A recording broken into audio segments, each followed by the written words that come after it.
ನಮಸ್ಕಾರ. ಕನ್ನಡ ನಾಡಿನ ಸಮಸ್ತ ಜನತೆಗೆ ನಾನು ನಿಮ್ಮ ವಾಸ್ತವ್ಯ ಮಾಡ್ತಿರುವ ನಮಸ್ಕಾರಗಳು. ನಮ್ಮ ಚಾನಲ್ಗೆ ಸುಸ್ವಾಗತ.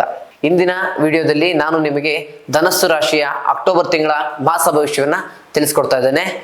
ಅದಕ್ಕಿಂತ ಮುಂಚೆ ನಮ್ಮ ಈ ವಿಡಿಯೋಗೆ ಲೈಕ್ ಮಾಡಿ ಮತ್ತು ಸಬ್ಸ್ಕ್ರೈಬ್ ಮಾಡ್ಕೊಳ್ಳಿ.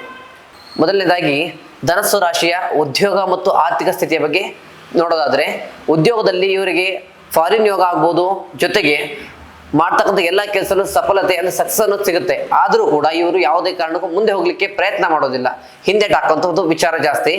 ಫೈನಾನ್ಷಿಯಲ್ ಅಂತಾದರೆ ಎರಡನೇದಾಗಿ ಪೂರ್ಣ ಪ್ರಮಾಣವಾಗಿ ಇವರು ಆರ್ಥಿಕ ಸ್ಥಿತಿಯಲ್ಲಿ ಏನೇ ಇನ್ವೆಸ್ಟ್ ಮಾಡ್ಲಿಕ್ಕೆ ಹೋದ್ರು, ಏನೇ ಮಾಡ್ಲಿಕ್ಕೆ ಹೋದ್ರು ಹೆಜ್ಜೆ ಮುಂದೆ ಇಡ್ಲಿಕ್ಕೆ ತುಂಬಾನೇ ಪ್ರಯತ್ನ ಮಾಡ್ತಾರೆ. ಮತ್ತೆ ಯಾವುದೇ ಒಂದು ವ್ಯವಸ್ಥೆ ಕೂಡ ಮುಂದೆ ಹೋಗಲ್ಲ. ಇನ್ನೊಬ್ರು ಕೇಳ್ಕೊಂಡು ಇನ್ನೊಬ್ರು ವಿಚಾರ ಮಾಡಿಕೊಂಡು ಅವ್ರ ಹೇಳಿಕೆ ಮಾತನ್ನ ಕೇಳಿ ನಂತರ ಮುಂದೆ ಹೋಗೋದ್ರಿಂದ ಇವರಿಗೆ ಲಾಸ್ ಅನ್ನತಕ್ಕಂಥದ್ದು ಜೀವನದಲ್ಲಿ ಕಟ್ಟಿಟ್ಟ ಬುತ್ತಿ. ಪ್ರೇಮ ಮತ್ತು ಕುಟುಂಬದ ಬಗ್ಗೆ ನೋಡೋದಾದ್ರೆ, ಮೊದಲನೇದಾಗಿ ಪ್ರೇಮದಲ್ಲಿ ನೀವು ಏನೇ ಸಪೋರ್ಟ್ ಮಾಡಿದ್ರು ಕೂಡ ನಿಮ್ಮ ಒಂದು ಮಡದಿಯ ಅಥವಾ ನಿಮ್ಮ ಪ್ರೇಯಸಿಯ ಒಂದು ಸಪೋರ್ಟ್ ನಿಮ್ಗೆ ಇದ್ದೇ ಇರುತ್ತೆ, ಅದರಲ್ಲಿ ಯಾವುದೇ ಅನುಮಾನ ಬೇಡ. ಆದರೆ ಕುಟುಂಬದ ವಿಚಾರ ಬಂತು ಅಂತಂದ್ರೆ ಎಲ್ಲ ವ್ಯವಸ್ಥೆಗೂ ನೀವೇ ಮುಂದೆ ನಿಂತು ಮುನ್ನಡೆಸುವಂತ ಒಂದು ಯೋಗ ನಿಮ್ಮದಾಗಿರುತ್ತೆ. ಜೊತೆಗೆ ಧಾರ್ಮಿಕ ಕ್ಷೇತ್ರಗಳಿಗೆ ಕುಟುಂಬ ಸಮೇತವಾಗಿ ನೀವು ಹೋಗುವಂತ ಒಂದು ವ್ಯವಸ್ಥೆ ಸಂಭವಿಸುತ್ತೆ.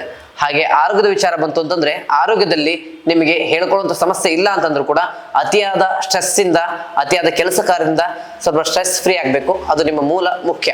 ಈ ಒಂದು ರಾಶಿಯವರ ಪರಿಹಾರ ಮಾರ್ಗಗಳು ತಿಳಿಸೋದಾದ್ರೆ, ಸಂಪೂರ್ಣವಾಗಿ ಈ ಒಂದು ರಾಶಿಯವರು ಬೆಳಿಗ್ಗೆ ಬ್ರಾಹ್ಮಿ ಮುಹೂರ್ತದಲ್ಲಿ ಸ್ನಾನವನ್ನು ಮುಗಿಸಿ ಬ್ರಾಹ್ಮಿ ಮುಹೂರ್ತದ ಒಳಭಾಗದಲ್ಲಿ ದೇವಸ್ಥಾನಕ್ಕೆ ಶನಿವಾರ ಆಂಜನೇಯ ಸ್ವಾಮಿ ದೇವಸ್ಥಾನಕ್ಕೆ ಹೋಗಿ ಎಳ್ಳು ಬತ್ತಿಯನ್ನ ಅರ್ಪಣೆ ಮಾಡೋದ್ರಿಂದ ಇವರ ಜೀವನದಲ್ಲಿರುವಂತಹ ಸಕಲ ದಾರಿದ್ರ್ಯಗಳು ಕೂಡ ನಿವಾರಣೆ ಆಗುತ್ತೆ. ಒಟ್ಟಾರೆಯಾಗಿ ಹೇಳೋದಾದರೆ, ಧನು ರಾಶಿಯವರಿಗೆ ಸಂಪೂರ್ಣವಾಗಿ ಶಾಂತಿ ಸುಹಾರ್ದತೆ ಕಾಪಾಡೋದ್ರಿಂದ ಈ ಜೀವನ ಸುಖಕರವಾಗುತ್ತೆ. ಇದಾಗಿತ್ತು ಧನು ರಾಶಿಯ ತಿಂಗಳ ಮಾಸ ಭವಿಷ್ಯ. ಮುಂದಿನ ವಿಡಿಯೋದಲ್ಲಿ ಸಿಗೋಣ. ನಮಸ್ಕಾರ.